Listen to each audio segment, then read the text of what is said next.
So the first press screenings of Transformers 1 have happened, guys. What do they have to say about it? But more importantly, do those messages contradict with what we've heard from the producer and filmmakers? We're going to talk about that and a lot more right now on Transformers Talk Raw.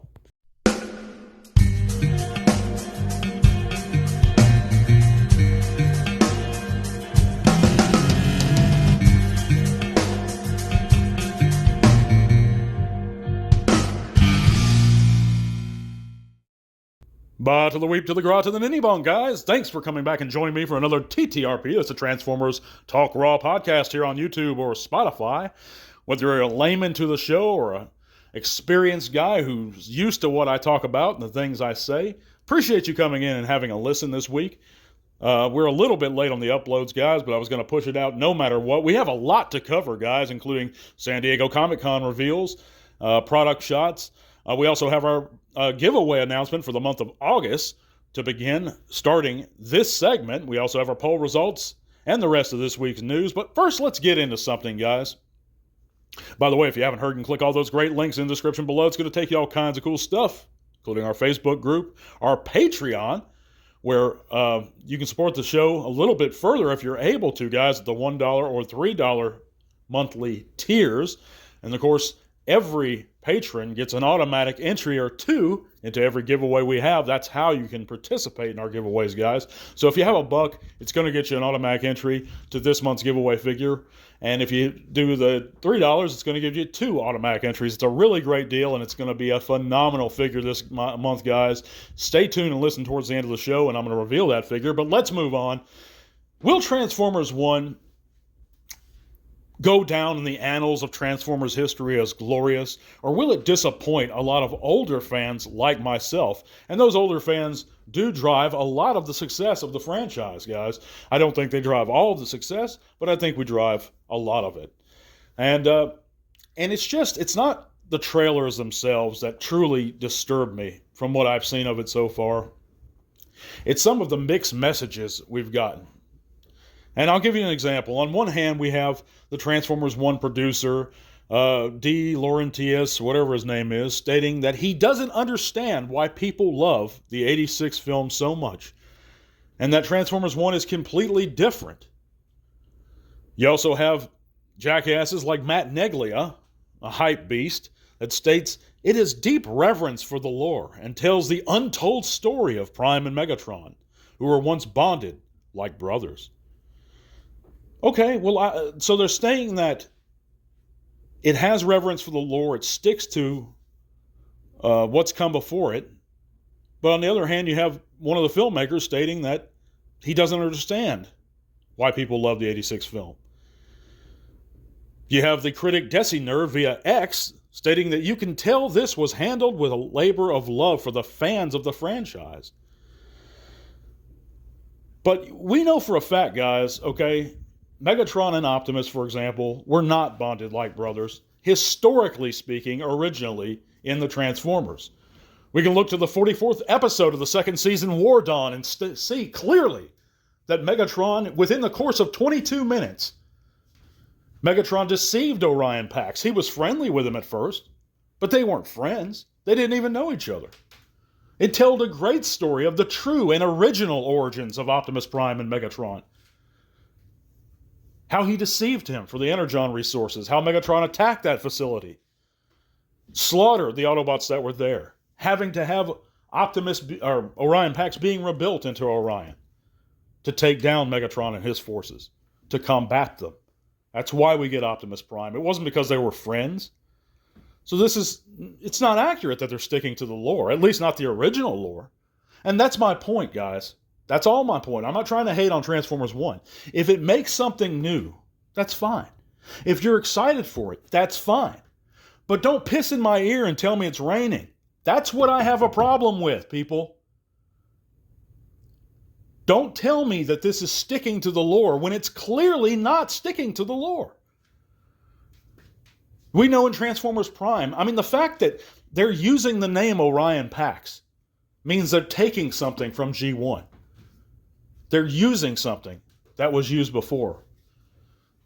So if that's sticking to the lore, just ripping off a name, sure, okay, you're sticking to the lore. But you're not sticking to the history of the characters, the established history of the characters. And that history does not include them being friends, either in the Marvel Comics, any part of the Marvel Comics, or the G1 Sunbow series. So it's not a part of G1. You can argue with me on everything else. You can say I'm being negative, I'm a hater, I'm a toxic G1, or whatever you want to do, unsub, whatever. But what you can't do is look at me or anyone and state with any sort of rational mindset that it is part of the lore, because it's not.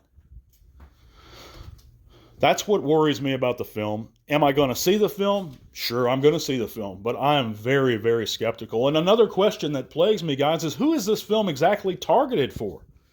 Is it targeting children, or is it targeting G1ers? Or is it targeting, kind of the newer fans? And I don't think, after watching both the trailers, that it's targeting older fans. But then again, another part of me is like, hey, why do they have certain references in there? Another thing that scares me is they're making human phrases and gestures. They're saying profanity, and they're using, middle finger jokes in there. That doesn't bother me if the Transformers have been in association with organics and humans. Because these are human phrases and human gestures they're using. I'm going to transform my middle finger. Ha, ha, ha. Okay, that's a funny joke. But it has no place. Why would it be in... The Transformers have any knowledge of such gestures or such phrases if they haven't been around humans? So it made sense for Ultra Magnus to use the word damn it. It makes sense because they were hanging out with humans at that point in the 86 movie for years. But this is 3 to 4 million years before they had any contact with humanity.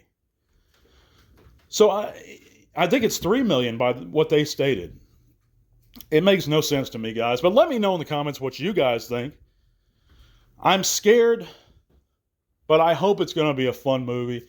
I think I should go into it not taking it too seriously, being a G1er, and just accept it for what it is. And if I enjoy the film, I enjoy the film. If I don't, I don't. I know a lot of people are excited for the film. I'm not trying to be a downer on them. If you're excited for it, I'm glad. If you enjoy it, good. But it's just certain conflicting messages that bug me. Does anything bug you guys? What do you enjoy about the second trailer? What do you not enjoy? Let me know below. We're going to move on to this week's Donkey of the Week and our poll results.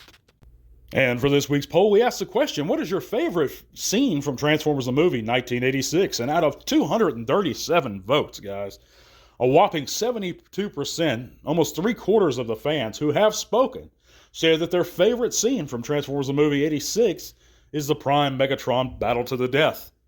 It's a great scene. I can't blame you guys.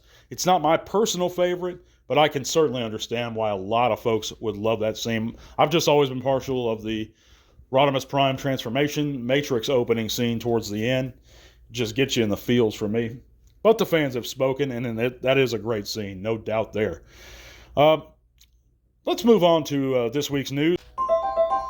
And this week's Donkey of the Week is going to be eBay seller LZD Prime Bandai Toys out of California, selling a Studio Series 86 Leader Class Springer for the low price of $116 shipped.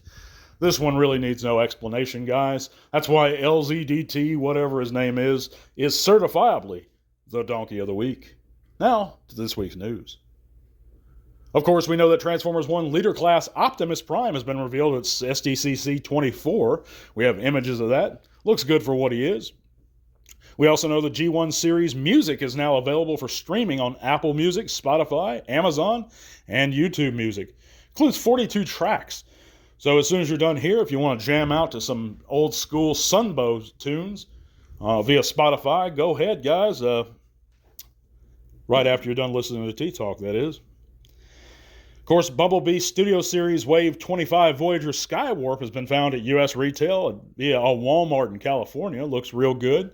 Anybody that's excited for that figure, hopefully it gets to your location real soon here in the U.S. of A.